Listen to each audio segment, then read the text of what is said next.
Então, bora lá, gente? Bom dia! Nós estamos aqui para falar um pouquinho com vocês sobre cibersegurança, segurança da informação, como é o nosso dia a dia, como é que eu posso trabalhar nessa área.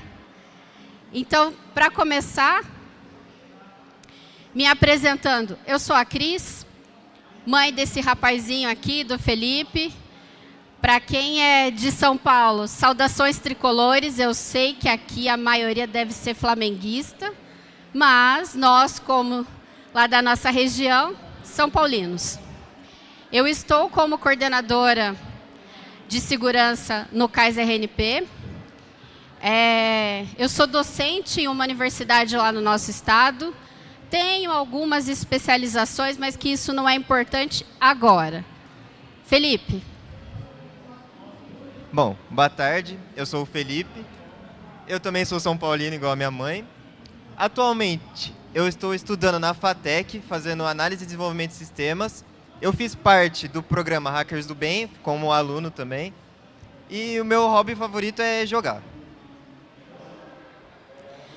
Como é que vocês absorvem conhecimento de segurança? No dia a dia, espera chegar ali por alguma luz divina? Ou eu espanco mesmo os livros ali a minha cabeça para tentar absorver alguma coisa? E o mais importante, né, que é o foco aqui. Muitas vezes a gente tem a segurança no nosso dia a dia, mas o óbvio precisa ser dito. Nessa linha, Fê, como é que as coisas funcionam? Bom, para começar, vamos falar um pouco de golpes que envolvem a internet, como a gente consegue se defender deles, o que fazer. E para começar, a gente tem o phishing, que é o e-mail falso, propaganda falsa. Aqui a gente tem um exemplo, como a Netflix. Se você for reparar, ali no logo da Netflix, tem 2 L's. Se você bate o olho rápido, você não percebe. Acaba batendo o olho, não vê, mas realmente tem um erro. A mesma coisa ali, tem o texto deles falando que você precisa atualizar a sua conta, alguma coisa assim. E ali, a Netflix em si, ela nunca vai trazer, ou pelo menos não é do padrão dela, trazer o seu cartão. Então aqui a gente já vê mais um erro. E ali também a gente vê outro erro, que é o botão, atualizar a conta agora com urgência. Eles sempre trazem esse de urgente agora, para você meio que ficar afobado e não pensar no que você vai fazer. Né, Fê? Aquela história de vocês precisam ter como prática, eu sou rebelde e faço as coisas quando eu quero. Então, sempre que aparecer alguma coisa assim, faça isso agora, atualize, ligue agora, deixa pra lá, né, Fê? Exatamente. Melhor, na dúvida, ignorar. Bom, aqui a gente parte um pouco... Tá hackeada a apresentação já, ó. Estamos sofrendo ataque aqui. Bom, mas aqui a gente parte um pouco para a engenharia social, que nada mais é do que golpes meio que por mensagens em si, tentando afetar o seu psicológico. Eles vêm muito por realmente afetando o nosso psicológico, como ações sociais, igual a gente está tendo agora, recente. A gente vê recente no Rio Grande do Sul, as enchentes, pode vir um golpista e falar: eu sou do Rio Grande do Sul, estou sofrendo com enchentes, você poderia me ajudar com alimentação, com alguma ajuda monetária? Ali, como a gente tem essa parte de empatia muito forte, a gente acaba caindo nesse papo, na maioria das vezes, e acaba deixando se levar. Né? Essa questão, né? O Fê muito bem colocou. Quem aqui não se solidariza com o próximo? E nessas horas, os atacantes, os hackers, se aproveitam da nossa bondade. E ransomware, Fê? O que é um ransomware? Bom, ransomware nada mais é do que...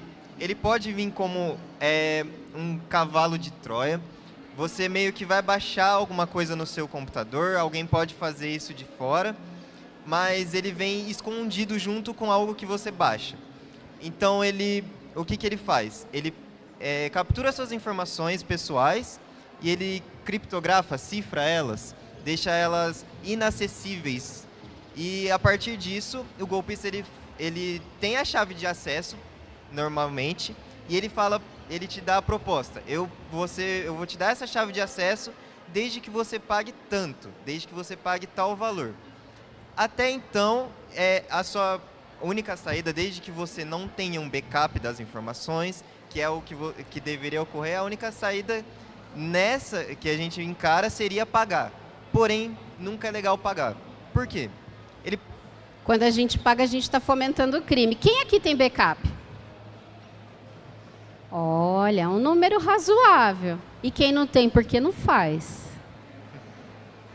A gente tem uma máxima em segurança que é, a gente só aprende pela dor, né? Então, assim, eu só vou fazer backup o dia que eu perder tudo. Então, tentem pelo amor. Já façam ali a cópia, né? Tenha, para quem é estudante, imagina perder o seu artigo, o TCC. Para quem desenvolve o sistema está ali pronto. Aí você sofre um ataque desse tipo porque você clicou no e-mail, porque você acabou indo para um site de compras e não percebeu que ele era falso. E aí tem todas as suas informações cifradas. E aí faltando ali 3 dias para entregar um trabalho. Como que vai ser isso? Perdeu o semestre? Agora, se eu tiver um backup, pode ser de 3 dias, 2 dias, eu já tenho ali um ponto de partida para seguir. Então, pensem por isso, o quanto é bom. É caro ter backup? Pode ser que sim, pode ser que não. Depende do quanto você está disposto a perder de informação. Né, Fê? Bom, e de novo está meio bugado, mas para conhecer mais sobre esse tipo de golpe ou fraudes na internet, a gente pode acessar o site da RNP, que é catalogdefraudes.rnp.br. Lá tem a catalogação de vários phishings, fraudes, esses boletos que a gente recebe. Fiquem na dúvida, procure o catálogo, que lá vai ser possível vocês avaliarem se é mesmo ou não, né? Mas aquele assim, na dúvida, procure quem encaminhou o boleto para vocês. Bom, e aqui a gente vai falar um pouco sobre senhas, como fazer a senha, onde guardar e os duplos fatores que a gente tem conhecidos. Vou dar uma dica que isso vai aparecer mais tarde para vocês ganharem alguma coisa. Será que eu ter uma senha escrito senha@2025 ela é segura? Lá vem as perguntas. Que tipo de senha vocês usam no Discord, né, Fê?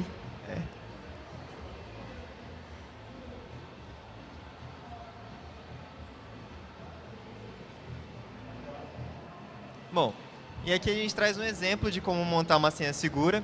Aqui a gente, a partir de uma frase, vai montar a senha. Ali na frase nós temos Sol, o astro-rei do sistema solar. Para a gente montar uma senha forte, sabemos que temos que ter caracteres maiúsculos, minúsculos, caracteres especiais e números. Tudo numa coisa só. Então, se a gente for meio que uma criptografia, entre muitas aspas, ali a gente tem a mesma frase, só que criptografada, vamos dizer assim, com um caractere especial, números, letras. Aí também a gente pode como guardar essa senha de forma segura. Em gerenciadores de senha, bancos de senhas e assim por diante. Anotar em papel, mesmo parecendo ser uma forma segura, acaba não sendo. Porque se alguém for, por acontecer, pode vir a acontecer, alguém vai de sua casa, vai ter acesso à sua senha, acesso ao seu login e assim por diante. Outro ponto importante, né? A gente está usando ali uma frase um pouco mais extensa, mas pode ser o nome da banda de rock que a gente gosta com uma música, pode ser uma receita, pode ser o nome de um livro que eu li e gostei muito, de alguns personagens de anime, dorama, para quem gosta de assistir dorama, né, Fê? Então, assim, o importante é que você consiga memorizar e que ela seja difícil para os outros e para você não. A minha senha, por exemplo, está com 24 caracteres. Para mim, essa é muito fácil. Aí vem um ponto, né, Fê? Quando é que foi a última vez que vocês trocaram a senha? A senhorinha do Titanic dizia isso, né? Já faz 85 anos que eu não troco senha. Se vocês tiverem aquela questão do múltiplo fator de autenticação, biometria, quem aqui coloca o PIN no WhatsApp? E nas redes sociais? Tem duplo fator também? Então vai ser difícil perder, né? Ou como a gente tanto Escuta, o meu Instagram foi hackeado. Por que será que foi hackeado?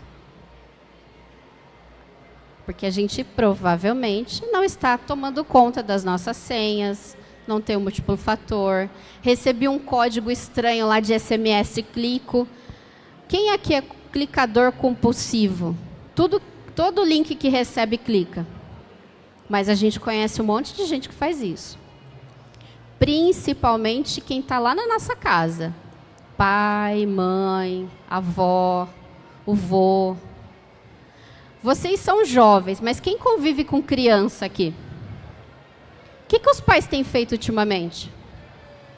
Entregado o celular para a criança para não brincar com elas, ou porque está tão cansado, teve um dia tão exaustivo, que não tem mais força para parar ali e sentar com a criança e brincar. A gente brincava muito, né, Fê? Brincava.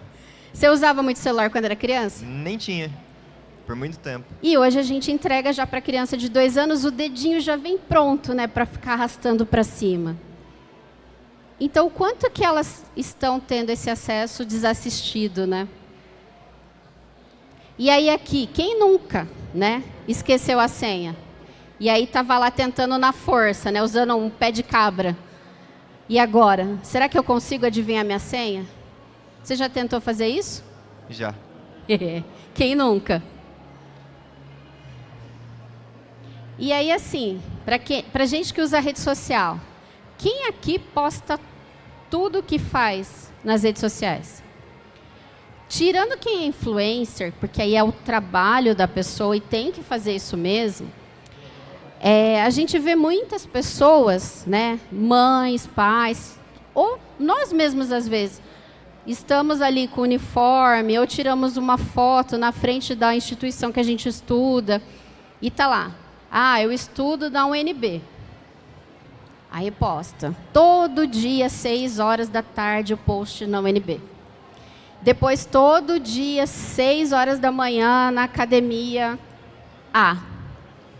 Então, quem está ali sempre, né, fazendo post, onde Judas bateu as botas, onde a zoeira é liberada, tem pessoas que fazem, marcam assim, o melhor lugar do mundo, tentem descobrir onde estou. E também assim, né, como eu falei para vocês, tudo quanto é link que chega no nosso WhatsApp, clica. Grupos de compras, de promoção. Como é que a gente usa isso?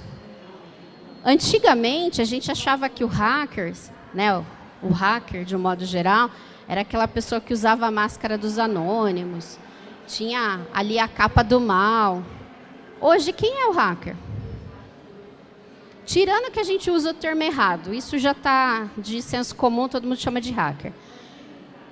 Pode ser uma pessoa que está de terno e gravata, pode estar aqui no meio da gente, disfarçado de aluno, de campuseiro. Pode ser o nosso colega da faculdade, que fica ali fazendo arte, tentando descobrir vulnerabilidade dos sistemas. Então, não dá para caracterizar mais aquela pessoa que é hacker ou não, quem é do bem e do mal, porque todos são iguais. Quer fazer? Bom, e o que fazer para garantir a nossa segurança da nossa vida pessoal, que, querendo ou não, a gente gosta de compartilhar um pouco da nossa vida pessoal com os nossos amigos, com os parentes. Como é que a gente pode acabar fazendo? Uma das coisas que a Cris trouxe que é importante ressaltar é esse lance de foto. Eu bati a foto com uns amigos meus, por exemplo, na faculdade, após o TCC. Eu não posso postar? Pode. Mas você não precisa postar no momento que você tirou a foto. Dá um tempo, um dia, dá 2, aí você posta, porque já passou o dia, você já não está no local, já não está na hora, as pessoas já não estão vulneráveis, vamos dizer assim, para qualquer tipo de ataque. Aí já tudo bem postar. Cuidado com ofertas enganosas, cuidado com esses golpes. Alguns parecem muito reais, mas se você olhar um pouquinho mais com atenção, você consegue identificar as falhas. Então, às vezes o nome da Netflix que a gente trouxe, com 2 L's, que a gente acaba lendo rápido e nem percebe que tem os 2 L's, e assim por diante. Cuidado ao publicar dados sensíveis também, então, localização, às vezes nome completo, sem querer a gente acaba publicando, e é um dado sensível, querendo ou não, o nome completo. São dados que vazados podem fazer um estrago gigantesco, além de alguns outros dados mais sensíveis que a gente tem, como Entregar o CPF na farmácia. Não é uma coisa chata toda vez que você vai na farmácia e quer comprar um remédio simples, um comprimido para dor de cabeça. Qual é o seu CPF? Eu não quero dar meu CPF, eu quero só comprar um remédio para dor de cabeça. Mas eles ficam insistindo que a gente entregue os nossos dados pessoais. Indo nessa linha, quem aqui trabalha com segurança da informação ou pretende trabalhar? Caramba! Ah, o Eric não vale. Nem a Letícia. Então, vamos lá. Eu vou passar de forma rápida quais são as áreas e o que cada uma pode fazer. E aí tem uma grande informação que é, para eu trabalhar com segurança, eu tenho que mexer com Linux. Tenho que gostar de trabalhar com a tela preta e a letra branca. Será que é mesmo assim? Né, Fê? É. Será que eu preciso ser só aquele técnico, como a gente costumava dizer uns anos atrás, o escovador de bit? A área de segurança ela é dividida em várias, né? Tem uma que é o meu papel hoje dentro da RNP e lá do CAIS, que é trabalhar com cultura e educação. Eu tenho formação técnica, eu sou tecnóloga em processamento de dados. Estou entregando minha idade, sim, estou. Mas aqui eu tenho uma colaboradora lá na minha equipe, que formação dela é administração. Temos o pessoal de marketing, de comunicação, jornalistas hoje, especialistas em tecnologia. Por quê? Aqui é a hora que a gente fica criando formas de levar um pouco de consciência para as pessoas. Então, não precisa ser técnica de verdade. Quando eu trabalho com governança, risco, continuidade, conformidade, é aquela área onde tem mais documentos. Então, eu produzo normas, processo, eu avalio o ambiente para saber, aqui não tem nenhum extintor nesse pedaço. Estou brincando, tem um ali atrás. Quem faz risco olha para isso o tempo todo. Se a energia cair, acabou a campus por hoje? Ou a gente tem um gerador aqui? Quem pensa nessas estratégias é continuidade de negócio. E conformidade será que eu posso entregar todos os meus dados em qualquer lugar? Eu sou uma instituição que quero ter destaque, então vou procurar me certificar numa ISO 27001, por exemplo, que é de segurança. Então, eu tenho que ter conformidade. Para as empresas que são da administração pública federal, tem um monte de regulamentação para seguir. Quem olha para isso é compliance, conformidade. Preciso ser muito técnico aqui? Não, precisa escrever bem. Isso precisa. Quando eu trabalho com DevSecOps, quem é desenvolvedor aqui, além do Felipe? Todo mundo é DevOps e esquece do Sec. Por quê? Quando eu estou ali na minha esteira de desenvolvimento, eu já estou pensando nas vulnerabilidades que pode ter. Será que a programação que eu fiz, é possível eu colocar um dado dentro do banco de dados através de um campo de cadastro? Então, eu vou tendo técnicas para que o meu código seja cada vez mais seguro e eu tenho menos trabalho depois. E tem algumas fábricas de software que elas desenvolvem o sistema, a gente fala assim, olha, está vulnerável a SQL Injection, por exemplo. O próximo código que ela desenvolve está de novo, porque ela não aprendeu com o anterior. Quando eu falo de inteligência de ameaça, é aquela área que está olhando para o nosso ambiente e identificando. Quer fazer agora ou depois? Pode ser.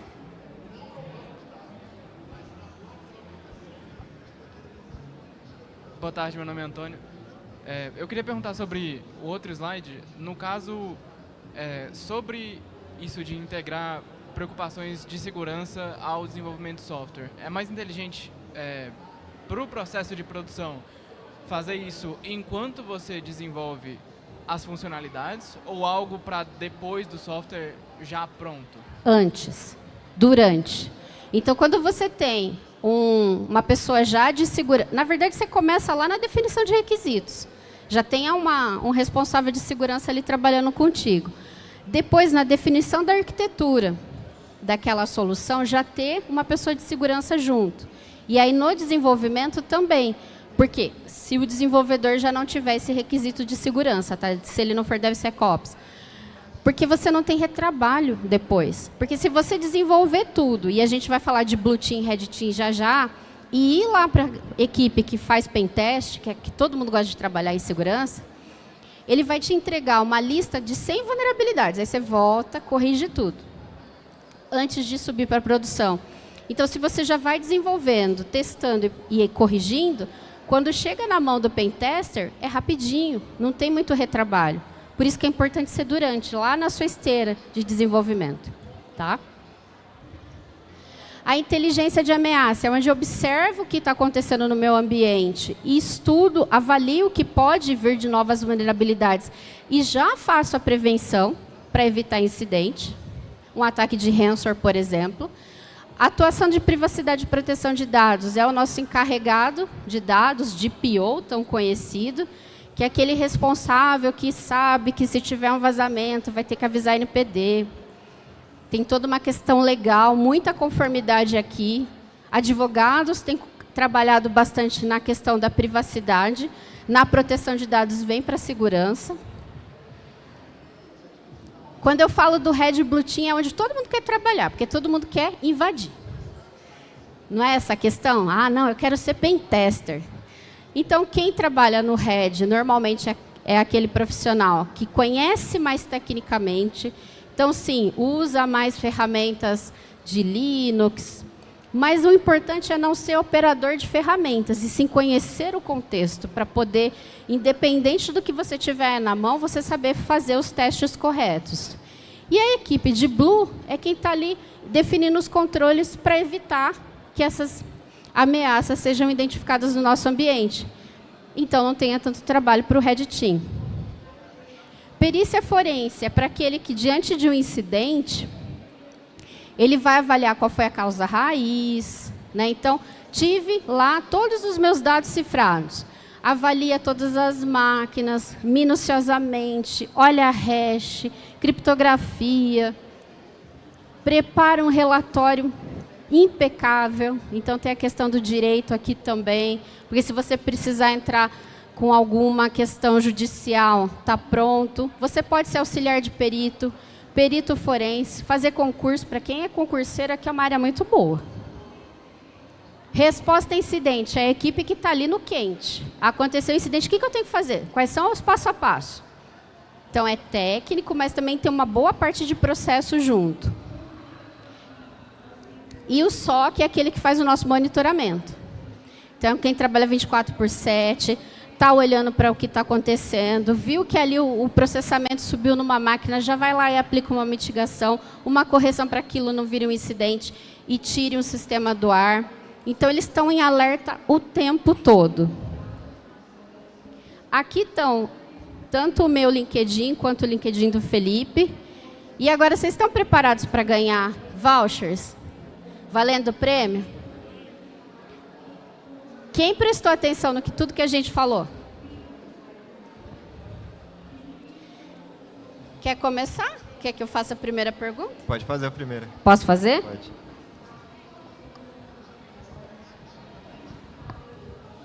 O que é ransomware?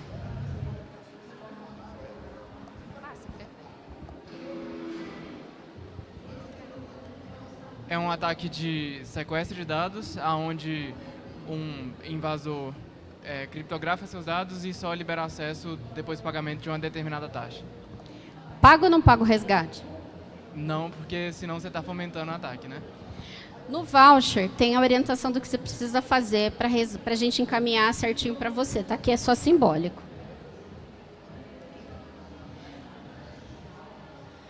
Ó, a Karina ficou espantada.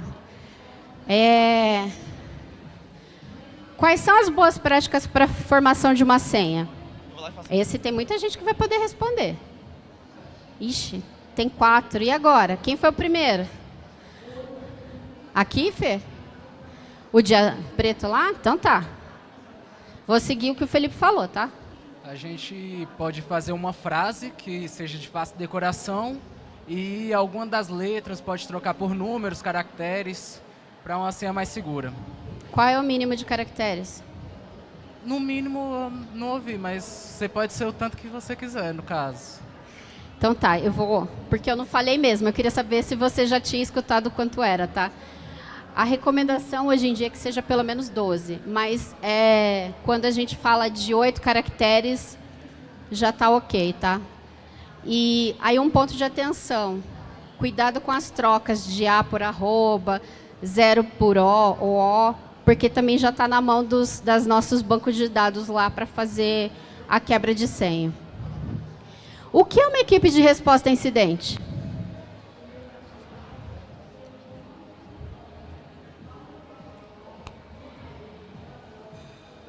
Foi o de azul. Como o nome está virado, eu não sei. Fala o nome para a gente saber quem é você. Prazer, meu nome é Gabriel Rodrigues Haberman. Prazer, Gabriel. A equipe de Resposta a incidente. resposta a incidente é uma equipe que já está pronta, já está monitorando 24 horas por dia.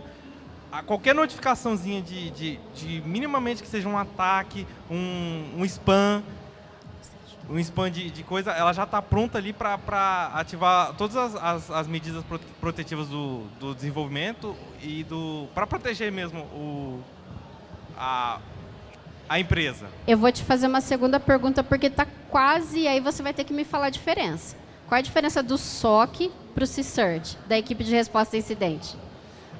O SOC, ele SOC, eu esqueci o nome da sigla, mas ele é mais voltado para a operação. Pera. Agora. É porque você respondeu o que era o CSIRT como sendo SOC, é por isso que eu te fiz a segunda pergunta. Então eu respondi um no outro. Inverso. Tá, então você quer saber o SOC? Você vai... Pensa assim, e eu tô dando chance, hein? SOC e CSIRT, eles trabalham juntos, são áreas irmãs, mas qual é a diferença entre eles? Um tá e o outro tá? Um tá desenvolvendo as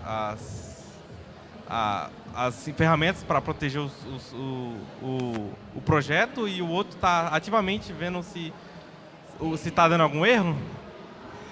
Eu vou dar os vouchers para ele, mas eu quero que alguém responda essa pergunta.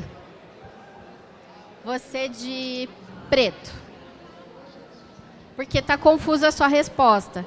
Vamos ver se alguém pegou a dica quando eu disse um é antes e o outro é depois. Antes e depois do quê? Boa tarde, eu me chamo Gabriel, sou residente do Hackers do Main. Aê, Gabriel, prazer em conhecê-lo. Você deve saber quem eu sou. Sim, com certeza. Então, o SOC, ele está monitorando e a equipe de resposta a incidente, ela age quando acontece um incidente. Você é residente de quê? Red Team. Muito bem. Cá, entrega para ele, por favor.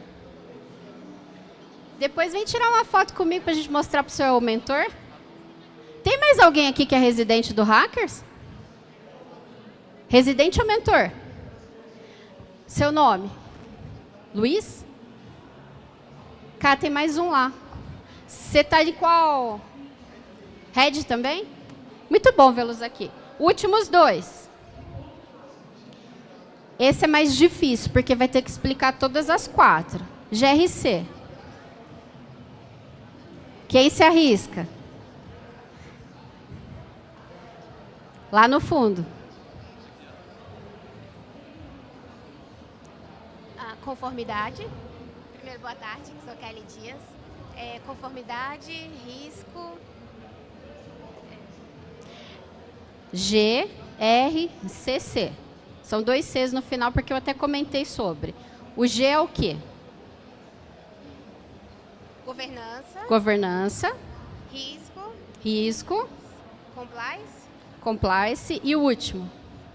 Lembra quando eu falei... Conformidade. Compliance e conformidade estão juntos. Lembra quando eu falei que se cai energia, a questão do gerador? Tem um nome para essa área. Calma aí, pra lembrar. Entrega para ela. Alguém responde essa para a final, mas tem que explicar o que é o último C. Cadê os residentes de GRC, gente? Alguém lembra o que é? Caiu energia aqui do prédio. Eu tenho um gerador. O gerador é o quê? Ele ganhou já. Deixa alguém responder. Se ninguém respondeu, deixa, tá? Alguém? Lê, responde, eu sei que você sabe. Ó, tem um moço ali atrás. Tenta. Pode, claro. Gerenciamento de crise, para redundância? Tem um nome com... Controle. Não, quase. Com... Você falou de resiliência. Resiliência é uma das atividades dessa área. Governança, risco, conformidade ou compliance, continuidade. Mas você respondeu certo o que é. Entrega para ele, por favor. Quem recebeu o voucher depois, fica aqui do lado para a gente tirar uma foto, por favor. Gente, agradecemos a participação de vocês. Espero que a gente tenha plantado uma sementinha aqui, que vocês consigam replicar, principalmente para os pais, para as mães, para os avós, porque eles são alvos, muito mais do que vocês. E um ponto, cuidado com os ambientes de jogos, porque muitas vezes tem pessoas ali que não são quem a gente pensa que é. Eu sei que vocês sabem disso, mas é sempre bom reforçar, porque lembrem, o óbvio precisa ser dito. Obrigada.